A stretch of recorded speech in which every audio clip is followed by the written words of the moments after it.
In 1993, at a star-studded birthday bash for Michael Portillo, the biggest star guest of the lot was Margaret Thatcher. And she said of the birthday boy, "We expect great things of you, and I know you're not going to disappoint us." They were words of great significance because of the context in which they were proclaimed and the continuing potency of Margaret Thatcher. The context, 1993, was one of immense political turbulence. The Conservative government had suffered the trauma of Britain being knocked out of the exchange rate mechanism and was deeply divided over the Maastricht Treaty and European Union issues more widely. And John Major, who had been Margaret Thatcher's anointed successor when she was booted out, was tottering awkwardly as a leader, twisting this way and that in an attempt to keep his cabinet together. Margaret Thatcher had been publicly disdainful of John Major several times. And here, being celebrated, was Michael Portillo, a charismatic Thatcherite who was in effect being anointed by Margaret Thatcher. There were no twists and turns with Michael Portillo. He was apparently a figure of deep, unswerving convictions. A Eurosceptic like Margaret Thatcher, deeply uneasy about the Maastricht Treaty, willing to challenge the Chancellor then, Ken Clarke, who was a pro-European, whenever Clarke said anything about Europe in a positive light. And for a time, Portillo was seen very much as a potential successor to John Major, perhaps someone who would even challenge John Major, because he appeared to capture the zeitgeist of the times. Newspapers who had been ardent supporters of Margaret Thatcher ached for, in inverted commas, strong leadership, and many of them thought Portillo might well be the answer. A youthful newspaper columnist for the Times wrote a biography of Portillo on the assumption that he was going places.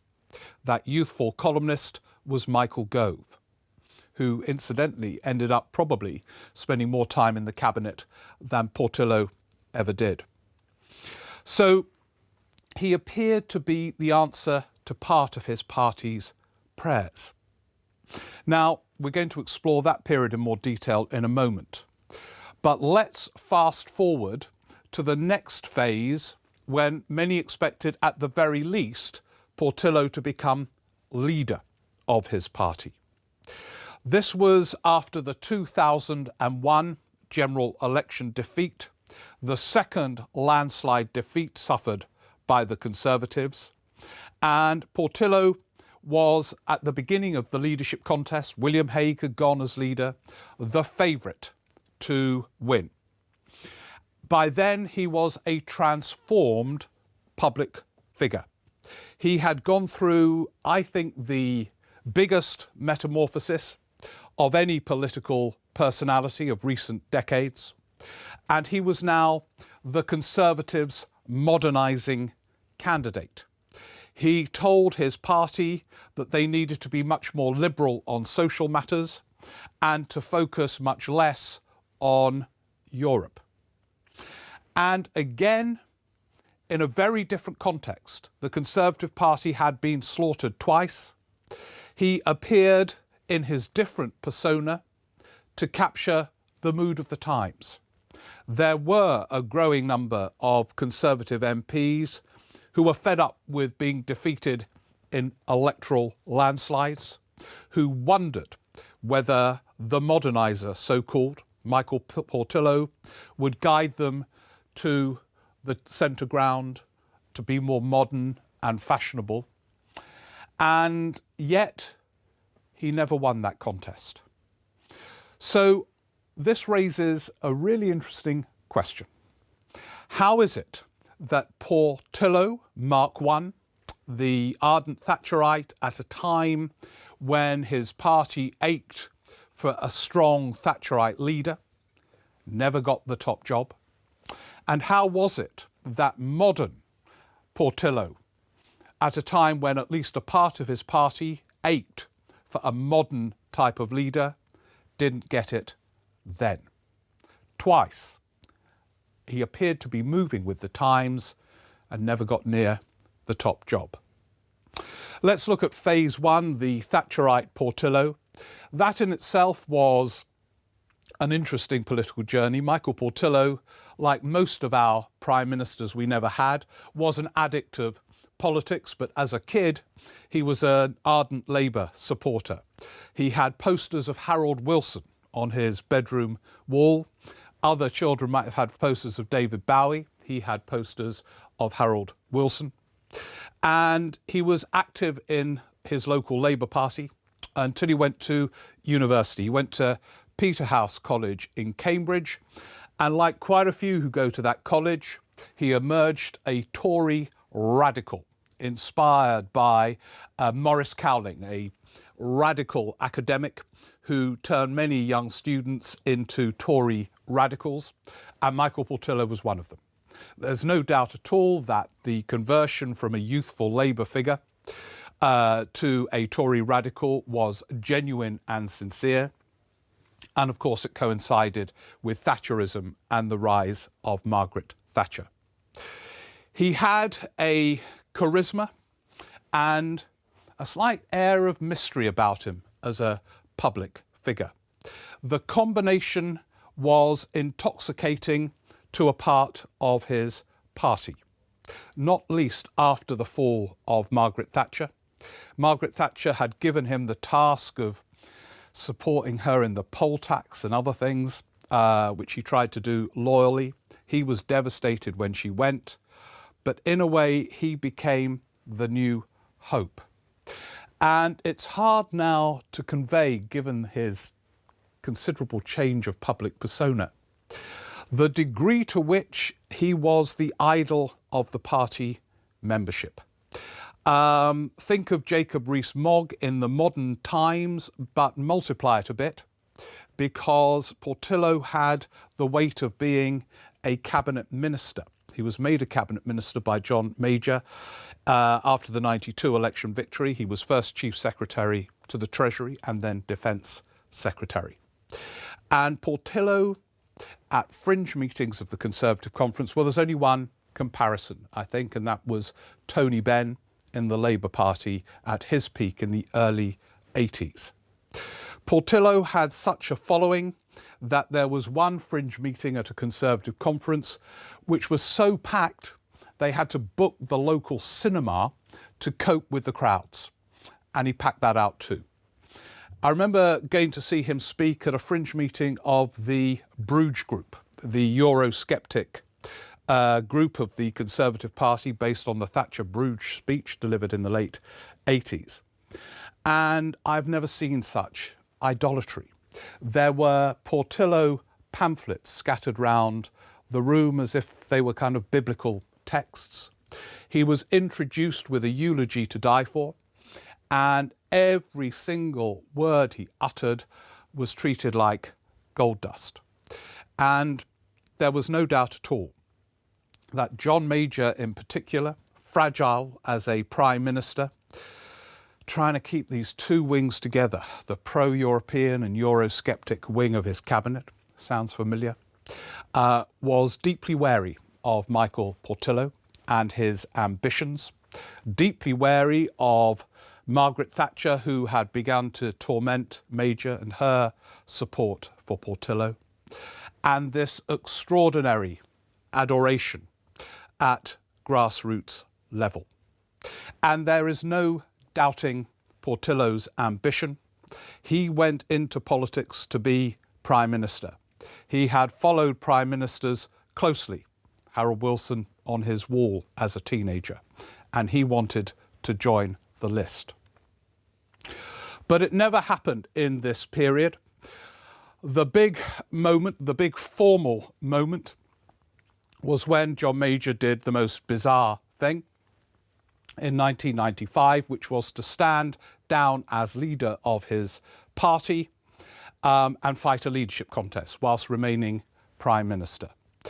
And famously, such was the ardent support of Portillo's followers, a house was hired for Portillo's leadership campaign and phones installed, ready to phone around the clock members of the parliamentary party who then had the vote. But Portillo never stood. And the moment stands as one of classic ambiguity. He has always insisted, Portillo, that he would have stood if there had been a second round in that contest, but he wouldn't challenge John Major directly in a first round contest. We'll never know quite what happened. The phones went in before the end of the first round, but Portillo didn't stand. And in the end, Major won, and that sort of ended, not completely, but largely, speculation about Major's leadership. Portillo, rather like David Miliband with Gordon Brown, was associated as someone who might be required to wield the knife, but he never did so. And after that, his appeal as a ruthless potential Prime Minister faded. The romanticism around him didn't. There was still an air of excitement about him, but that excitement had started to distort the way he projected himself. In a way that was rather awkward and clumsy, it sort of went to his head. And in the party conference that followed Major's re-election as leader of his party, Portillo, then Defence Secretary, delivered a populist, banal speech which ended by linking the SAS slogan, "Who dares win?" to the fate of the Conservative Party, and implying that he was a figure of soldierly machismo, implicitly, I think, comparing that with the weak John Major. The speech on several levels was slightly absurd, and I think even amongst some of his devoted following, damaged him. But in the end, that didn't really matter in terms of the internal politics of the Conservative Party. There was no chance of another leadership contest then. Major went on to fight the 97 election, an election in which the Conservatives were slaughtered, and Portillo played a central role. Famously and unexpectedly, he lost his seat in Enfield, a once safe seat. When he got it the first time round in the 80s, it was seen as a seat for life. Always helps to have a seat for life if you're a potential leader of a party.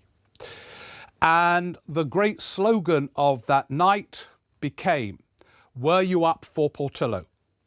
And the shot of him hearing he had lost his seat was replayed around the land many times that night and subsequently. And the scale of the excitement the defeat caused, I think, genuinely shocked Michael Portillo. He is, and that was then, a human being, and you're bound to be taken aback to find that a moment of great trauma for you is celebrated around the country. And I think that changed him. He had a period out of politics where he became softer, more reflective, and then went back into politics a different person. At first, many of his adoring evangelical followers didn't notice. There was a frenzy of excitement around him when he returned. He got the safe seat of Kensington in 1999. So he was out for about 2 years and then returned. And in a very different way, the same sequence happened again. John Major had been wary of the Thatcherite Portillo. The new Tory leader, William Hague, who was moving to the right and towards Thatcherism in a way to shore up his core vote, was wary of the new look, modern, in inverted commas, centrist Portillo. And Portillo showed the way he had changed immediately. Hague made him Shadow Chancellor, a big move for Hague, given his wariness, and a big platform for Michael Portillo. And in his first questions with the then Chancellor Gordon Brown, Portillo stood up and announced that the Conservatives would be supporting the minimum wage. It was a big symbolic moment for the Conservative Party, who had opposed the minimum wage, but a bigger symbolic moment for Portillo to say, I am different now. I have learnt from the party's slaughter and my own personal slaughter. And what followed in the next few years was a constant, tense dance with his leader, William Hague. And it's ironic, given that he was urging John Major, Portillo, to establish clear blue water with Labour. He was now urging Hague not to move too far to the right. And they had all kinds of battles. Hague wanted to announce all kinds of tax cuts. Portillo didn't want to announce them and put more of a focus on the need to support various public spending initiatives. And he was absolutely clear about his social liberalism. Indeed, in an interview, which I think he found difficult but necessary, he told an interview about gay affairs he had had as a student. Some immediately said he had not been anything like as candid as he needed to be, but he, I think, found even that a rather difficult hurdle to overcome in terms of his public image. But what was so interesting about this was not only the metamorphosis of Portillo, but the gradual realization of some of his right-wing supporters that he was no longer their hero. He had changed. And slowly, some of the right peeled away, that when Portillo spoke at fringe meetings, the audiences were smaller. There was less foaming at the mouth with excitement that the great hero was amongst them, because Portillo was on a complicated political journey. The Conservatives were slaughtered once again in 2001, another landslide for Labour, which kind of vindicated Portillo. Portillo had been urging William Hague not to be so shouty in his Euroscepticism, though incidentally Portillo remained a Eurosceptic, rather like David Cameron in that sense. Let's not bang on about it quite so much. He had urged Hague not to put such a focus on what proved to be uncosted tax cuts and so on. And Hague had lost on such a platform. Indeed, there was a fascinating programme many years later where William Hague interviewed Michael Portillo. And Hague said, I think this is the first time we've spoken since the 2001 election or something close to that. And Hague admitted to Portillo, he said, look, I know I was right-wing. I know you didn't like it, but I felt that we were doing so badly, I had to shore up the core vote, and that's why I was doing it. And Portillo said, I could see that, and so on. But he was urging something else and appeared to be in the ideal place to contest the next leadership contest, which took place after that slaughter in 2001. His campaign manager was Francis Maud, and together, I remember going to it, they launched his campaign in a modern restaurant in the West End, some way away from Westminster. Everything they did was aimed at conveying modernity and to show that the Conservative Party had changed or would change under his leadership. It has to be said that the policy prescription was vague and, much more important, the degree to which Portillo conveyed commitment was unclear as well. Yes, he was standing for the leadership, but he appeared far more reticent than that earlier Portillo, the Thatcherite Portillo, the SAS quoting Portillo, the one who put a phone bank in anticipation of standing in a contest in 1995.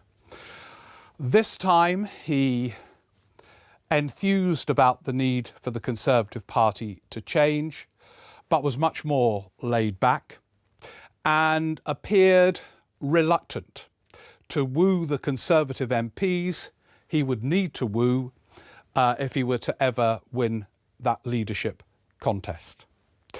And he would have needed to reassure Eurosceptic Conservative MPs in particular that he was still with them on Europe. He could have done, because on Europe he was broadly, as I say, pretty Eurosceptic. But he didn't really bother. He wanted to say goodbye to that relationship with the right of the Conservative Party. But he didn't quite woo the left either. Ken Clarke was a candidate as well. He got a lot of the Tory left vote, and Ian Duncan Smith, from the part of the party that the early Portillo dominated, won. And Portillo was, after that, in terms of Westminster and politics, a lost figure. He had had enough. This was for him the peak, and he wanted out, and got out pretty quickly, and then went through another change. And that was the TV presenter that he is better known for today than this figure who, as I say, for a time first mesmerised the Tory right and then gave hope to the so-called Tory centre. And as a TV presenter, it's interesting to compare and contrast. He has influence, and he is now liked by the public. He has indeed achieved what I think he wanted to achieve more than the leadership after losing his seat, which is to prove that he was not the demon of mythology as represented, were you up for Portillo, on the night of 1997. But here is an interesting twist. I interviewed Michael Portillo about turning points in politics, and this was when he was a TV presenter. He was doing his railways. He was on that weekly This Week programme with Andrew Neil, and then with his old school chum Diane Abbott, an unlikely chemistry, but one which I think tells us quite a lot about him. And he said to me, this was Blair was still Prime Minister at the time, he said there wasn't a day that he didn't think of what it must be like being Prime Minister. And there wasn't a day, however much Blair's life appeared to be nightmarish, that he didn't reflect on, kind of somewhat enviously, on Blair's life in Number 10. That ambition never entirely goes. So why didn't it happen for Portillo? I think the clues are in actually what I've just said about the reasons why he becomes one of our prime ministers that we never had.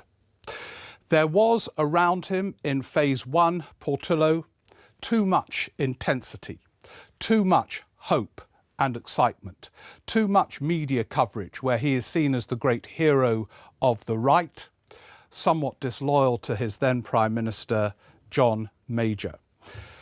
People where there is such energy and partly dissenting energy rarely become prime ministers.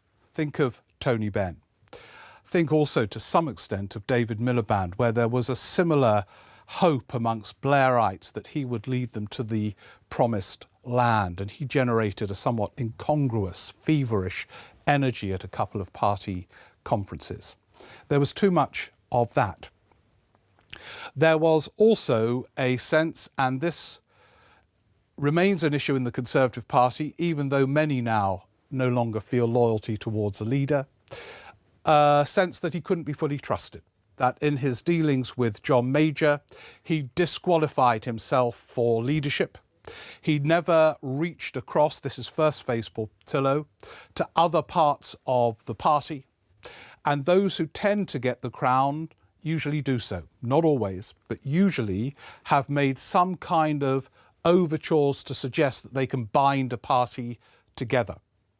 People like Ken Clarke, Michael Heseltine, and of course John Major, viewed of all the other potential successors, Portillo most of all, with intense wariness, and that was reflected more widely. And then when he reappeared, apparently moving with the zeitgeist, the leap was too great, I think, for people to cope with, including Michael Portillo himself. He was a different public personality, and therefore he could not retain the support of those who adored him previously, but could not fully convince other parts of the Conservative Party that he was new, that he wasn't who he had been before. And during this phase, I think he never fully convinced himself. He became disillusioned with the level of scrutiny in British politics at the very top or close to the very top. And yet I think each of the leaps from that Labour supporting schoolboy to the Thatcherite to the modernizer was sincere and genuine. So much so that in the final phase, when Michael Portillo stood as that modernising candidate, Margaret Thatcher, who had such high hopes of him that he was not going to let any of them down when the moment came, indicated that she wasn't going to support his candidacy in 2001. That shows the leap from a birthday party that was dangerously glittering, actually, in 1993. It was too starry for someone who was not then at the top of British politics.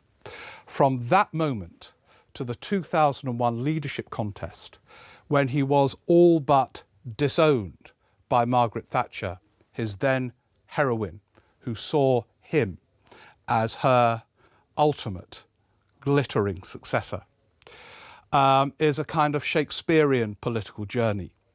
But it's a journey of such immense proportions. There was never, ever really a moment when Michael Portillo was going to be Prime Minister.